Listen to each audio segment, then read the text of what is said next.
ಯುವಜನ ಸಂಘಟನೆ ವತಿಯಿಂದ ಸಹಾಯಕ ಆಯುಕ್ತರಿಗೆ ಒದಗಿಸುವ ಕಾರಣ ನಮ್ಮ ಸೇಡಂ ನಗರದಲ್ಲಿ ಬಂಜಾರ ಭವನಕ್ಕಾಗಿ ಸ್ಥಳವನ್ನು ಮತ್ತೊಬ್ಬರು ನಮ್ಮದಿದೆ ಅಂತ ತಕರಾರು ಮಾಡ್ತಿದ್ದಾರೆ. ಅದಕ್ಕೆ ಆದಷ್ಟು ಬೇಗನೆ ಇದನ್ನು ಇತ್ಯರ್ಥ ಮಾಡಿ ನಮ್ಮ ಸಮಾಜಕ್ಕೆ ನ್ಯಾಯ ಕೊಡಿಸಬೇಕೆಂದು ಸಾಹೇಬರಲ್ಲಿ ಮನವಿ ಮಾಡ್ಕೊಳ್ತಾ ಇದ್ದೀವಿ.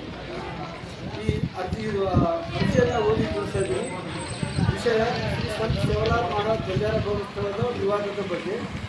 ಈ ಮೇಲಿನ ವಿಷಯ ಸಂಬಂಧಪಟ್ಟಂತೆ ಸೇಡಂ ಪುರಸಭೆ ವ್ಯಾಪ್ತಿಯ ಬರುವ ಉಡುಪಿ ರಸ್ತೆಯಲ್ಲಿ ಬರುವ ಸರ್ವೆ ನಂಬರ್ 420 ಸೈಟ್ ನಂಬರ್ 115 ಮತ್ತು 116 ಸ್ಥಳವನ್ನು ಅಭಿವೃದ್ಧಿ ಅಧಿಕಾರಿಗಳು ಕರ್ನಾಟಕ ತಾಂಡ ನಿಗಮ ಇವರಿಗೆ ಶ್ರೀ ಸೇವಾಲಾಲ್ ಮಹಾರಾಜ್ ತಾಲೂಕಾ ಬಂಜಾರ ಭವನ್ ನಿರ್ಮಾಣಕ್ಕಾಗಿ ದಿನಾಂಕ 29/12/2022 ಮಂಜೂರು ಮಾಡಲಾಗಿದೆ.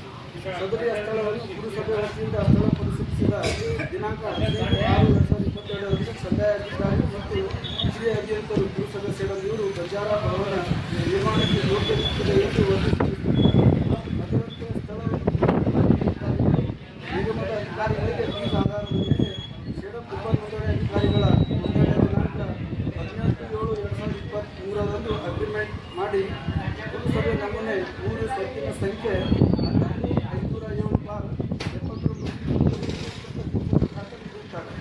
ಸದರಿಯ ಸ್ಥಳವನ್ನು ನಾವು ಖರೀದಿ ಮಾಡುತ್ತೇವೆ ವಿನಾಕಾರಣ ತಕರಾರು ಮಾಡುತ್ತಿದ್ದಾರೆ. ತಕರಾರುದಾರರು ನವಾಬ್ ಪಟೇಲ್, ಸಂಜಯ್ ರಶೀದ್ ಪಟೇಲ್, ಶ್ರೀಮತಿ ಎಂಎಸ್ಸಿ ಗಂಡ ಅಬ್ದುಲ್ ಬಾಷಾ ಹಾಗೂ ಜರೀನಾ ಬೇಗಂ ಗಂಡ ಮೊಹಮ್ಮದ್ ಉತ್ತಮ್, ಮುಖ್ತರುದ್ದೀನ್ ಬಾಷಾ ಸಂತೋಷ್ ಶೇಖ್ ಮೆಹಬೂಬ್.